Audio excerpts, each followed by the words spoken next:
La princesse Märtha Louise a déclaré qu'elle avait reçu le plus de critiques de quiconque en Norvège, après avoir quitté la famille royale pour poursuivre une nouvelle vie avec son fiancé Durek Verrett. La mère de 3 enfants, âgée de 51 ans, a annoncé qu'elle quittait son poste de membre senior de la famille royale en novembre, 4 mois seulement après s'être fiancée à son petit ami américain. Plus tôt cette semaine, la royale européenne est apparue dans l'émission de télévision suédoise Min Sanning, qui se traduit par Ma vérité. L'émission est diffusée depuis 2012 et est actuellement animée par la journaliste et animatrice Anna Edinmo. Au cours de leur discussion d'1 heure, la princesse Märtha, qui a conservé son titre royal, a été interrogée pour savoir si elle reviendrait un jour travailler dans l'institution. N'excluant pas la possibilité d'un retour dans le futur, elle a déclaré « Oui, si j'en ai l'occasion, je dirais oui ». Cependant, la princesse Märtha a suggéré qu'elle devait prendre du recul en raison de l'image publique de Durek. Peu de temps après l'annonce des fiançailles du couple, une maison d'édition norvégienne a abandonné le livre de Durek Spirit Hacking sur des affirmations pseudo-scientifiques, y compris les enfants peuvent avoir un cancer en étant malheureux. Parmi ces autres affirmations, Durek dit qu'il est revenu une fois d'entre les morts, se remettant d'un coma d'1 mois, en laissant son âme brûler. Il a également parlé d'avoir dû subir une greffe de rein de sa sœur dans son enfance. On ne sait pas pourquoi il avait besoin du rein ou comment il est devenu en fauteuil roulant, comme il l'a décrit. La maladie qui l'a plongé dans le coma n'a pas non plus été révélée. Abordant la controverse qui a entouré le couple, Märtha a déclaré dans la dernière interview « Je suis probablement celle de Norvège qui a reçu le plus de critiques, je pense ». Ailleurs, dans l'émission spéciale télévisée, la mère a expliqué comment son ex-mari Harry Bean, qui s'est suicidé en décembre 2019, a géré le fait d'être sous les projecteurs.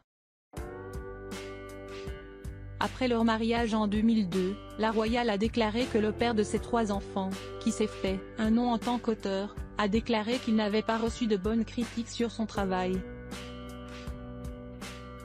Elle a ajouté, sa santé mentale dépendait beaucoup de ces critiques dans les médias. Mais je ne dis pas que c'était la faute de qui que ce soit. C'est toujours la façon dont vous gérez les critiques.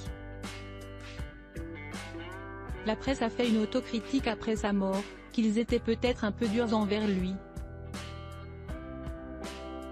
Et qu'il n'a reçu que des critiques et qu'il était une personne très gentille. En juin 2022, le couple nouvellement fiancé est apparu dans une vidéo ensemble sur le compte Instagram de Durek où le guide spirituel américain, dont les clients célèbres ont inclus Gwyneth Paltrow, Nina Dobrev et James Van Der Beek, a riposté à la pêche à la traîne en ligne à laquelle ils ont été confrontés. Il a déclaré, premièrement, ils ne veulent pas voir un homme noir dans la famille royale car il n'y en a jamais eu dans l'histoire de la famille royale européenne. Deuxièmement, c'est une femme, c'est différent quand un prince royal choisit une femme de couleur parce que c'est comme c'est un homme. Il peut choisir qui il veut. Mais pour une princesse de choisir un homme de couleur, cela ne s'est jamais fait dans l'histoire. C'est donc vraiment bien que beaucoup de gens soient capables de gérer cela. Quelques semaines à peine avant la démission de la princesse Märtha en tant que membre de la famille royale, le Times a révélé que 17% du public considérait la monarchie norvégienne de manière plus négative qu'1 an auparavant, avec la relation de Märtha Louise avec Verrett, 47 ans, citée par beaucoup comme la raison.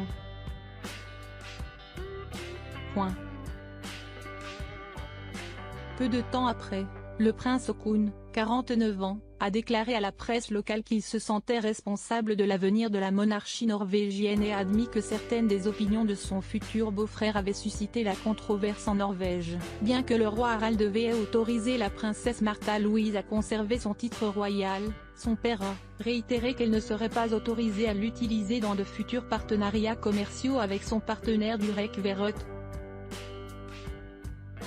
La reine a adopté une approche similaire avec le duc et la duchesse de Sussex lorsqu'elle a quitté fonction publique et a déménagé à Montecito, en Californie, en 2020.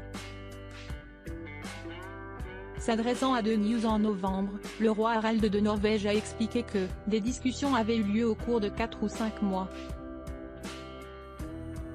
Nous sommes arrivés à une solution qui, je crois, mettra plus de distance entre les activités de la princesse et la maison royale, a-t-il déclaré.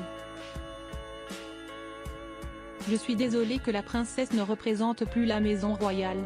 Il a souligné que sa fille était restée princesse à sa demande, en disant « C'est notre fille et elle continuera de l'être ». Elle est donc la princesse Martha Louise. Il a également rendu hommage aux partenaires de sa fille comme « un gars vraiment génial et vraiment amusant d'être avec. Il a beaucoup d'humour et nous rions beaucoup. Même en cette période difficile », a-t-il déclaré. Je pense que nous et lui avons acquis une meilleure compréhension de ce dont il s'agit, et nous sommes d'accord pour ne pas être d'accord, pour ainsi dire.